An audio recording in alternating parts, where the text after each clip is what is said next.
नमस्कार विद्यार्थी मित्र हो, संस्कृत मेदिनी या यूट्यूब चॅनलवरती तुमचे स्वागत आहे।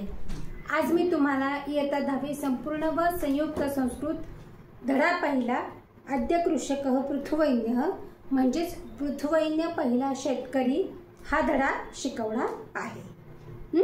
बघा, ऋग्वेदात एषा कथा उद्धृता, ऋग्वेदातून ही कथा घेतलेली आहे। वेन भूपतेः पुत्रः वैन्यः एव पृथुवैन्यः इति नामना ज्ञातः।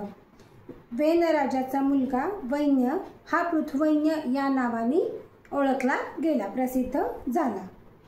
सह प्रजाहितदक्षः आदर्शः सम्राट इति स्मृतः, तो अतिशय प्रजाहितदक्ष आदर्श असा राजा झाला, आदर्श सम्राट झाला।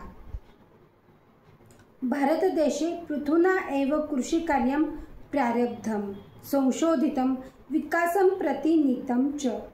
भारत देशामध्ये पृथुराजाच्या काळातच कृषी कार्याला म्हणजे शेतीच्या कामाला प्रारंभ झाला, सुरुवात झाली, त्याच्यावर संशोधन झालं आणि विकासाकडे ते गेलं।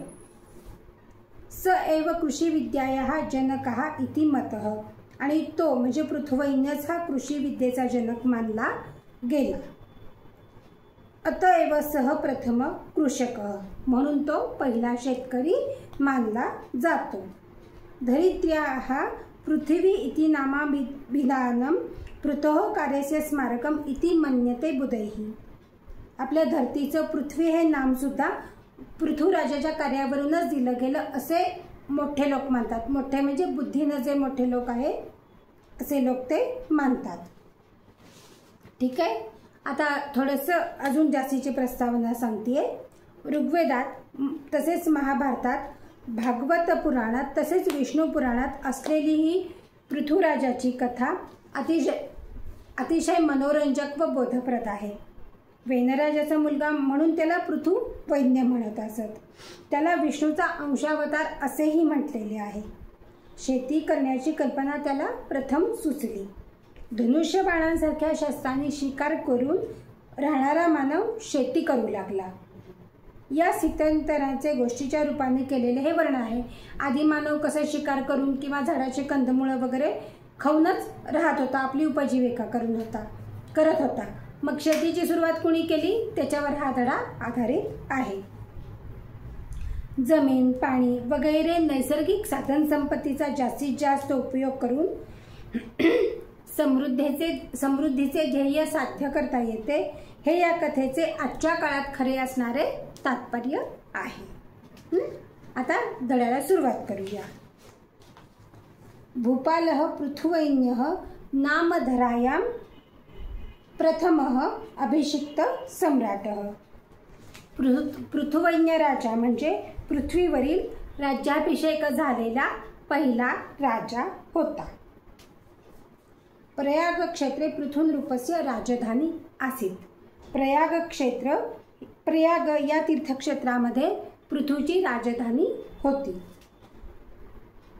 राज्याभिषेक समये चारणाः पृथुनृपस्य स्तुती गातुम् उत्सुकाः। राज्याभिषेकाच्या वेळी चारण म्हणजे राजाचा कवी, त्याचं नाव होतं चारण, पृथुराजाची स्तुती गाण्यासाठी उत्सुक होता। पूर्वी राजे रजवाड्यामध्ये कवी ठेवले जायचे की जेणेकरून राजाची स्तुती करत असत। तथा पृथुः आज्ञापयत् तिष्ठन्तु चारणाः यावत् मम सद्गुणाः न प्रकटीभवन्ति तावदहं न स्तोतव्यः। तेव्हा पृथूने त्याला आज्ञा केली चारणाला की तिष्ठन्तु चारणा, हे चारणा थांब, जोपर्यंत मी माझे सद्गुण प्रकट करत नाही, जोपर्यंत माझ्यातले काही चांगले गुण लोकांना दिसत नाहीत, तोपर्यंत माझी स्तुती करू नकोस। स्तवनं तु ईश्वरस्यैव भवेत्। स्तवन तर स्तुती तर ईश्वराची झाली पाहिजे, ईश्वराची केली पाहिजे। बघा ह्याच्यामध्ये किती मोठा अर्थ लपलेला आहे। जो राजा स्वतः आहे, स्वतः चांगला प्रजाहित दक्ष आहे, पण तो आपल्या कवीला काय म्हणतो की माझी स्तुती तू करू नकोस, स्तुती तर ईश्वराची कर की ज्याने हे सगळं आपल्याला दिलेलं आहे। उदाहरणार्थ आजकालचे लोक काहीही न करता नुसते स्तुतीला हापापलेले असतात, म्हणजे त्यांना हा एक चांगलाच धडा आहे। स्तुतिगायकः पृथुनृपस्य एतादृशी निस्पृहतां ज्ञात्वा प्रसन्नः अभवन्। स्तुतिगायक म्हणजे चारणा हा पृथुराजाची आपल्या राजाची ही निस्पृहता ऐकून जाणून अतिशय प्रसन्न झाला। म्हणजे त्यालाही बरं वाटलं की आपला राजा नुसता स्तुतीचा हाप आपलेला नाहीये, त्याला खरंच काहीतरी करायचं आहे, करून दाखवायचं आहे। दुसरा पॅरेग्राफ बघा। एकदा पृथुराजः स्वराज्ये भ्रमणम् अकरोत्। एकदा पृथुराज आपल्या राज्यामध्ये स्वराज्यामध्ये फिरत होता। भ्रमणसमये तेन दृष्टं यत् प्रजा अतीव कृशाः अशक्ताश्च।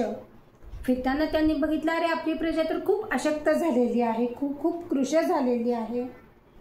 ताः प्रजाः पशुवत् जीवन्ति। आपली प्रजा हे पशुंप्रमाणे जीवन जगत आहे, काही त्यांना खायला नाहीये, नीट प्यायला नाहीये। निकृष्ट अन्नम खादन्ति। अतिशय निकृष्ट अशा प्रकारचे ते अन्न खात आहेत। तद्दृष्ट्वा राजा चिंताकुलः जातः। ते बघून राजा अतिशय चिंतातूर झाला। आपल्या प्रजेचे आपण स्वतःला राज्याभिषेक करून केला, आपलं स्वराज्य स्वतःचं राज्य आहे आणि आपल्या राज्यामध्ये हे काय लोकांची परिस्थिती आहे। राजाला चिंता वाटायला लागली। तदा पुरोहितो अवदत्। तेव्हा पुरोहित म्हणाले, हे राजन, धनधान्यादी सर्व वस्तू जातं वस्तुतः वसुंधरायाः उदर एव वर्तते। तेव्हा पुरोहित म्हणाले की हे राजा, धनधान्य हे तर खरं तर वसुंधरेच्या उदरातून म्हणजे काळ्या मातीतूनच हे उगवतं, तत्प्राप्तुम यतस्व, आणि ते तिथूनच प्राप्त केलं पाहिजे।